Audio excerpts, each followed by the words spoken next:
তো হ্যালো বন্ধুরা, এই দেখো হনুমান মন্দিরে কত ভিড়। আমরা আজকে সকাল 7টার সময় পুজো দিতে গেছিলাম। তো মন্দিরের এই অবস্থা দেখো তোমরা।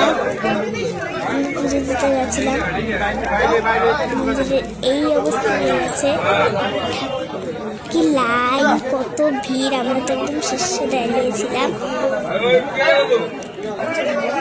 দেখো কত ভিড়, দেখেছো? এই যে ঠাকুরকে পুজো দিচ্ছে, আমরাও দিয়েছিলাম। তারপরে কত সুন্দর দেখেছো তোমরা? এই দেখো, এটা হচ্ছে মন্দির।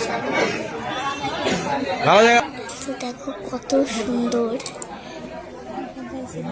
জয় শ্রীরাম।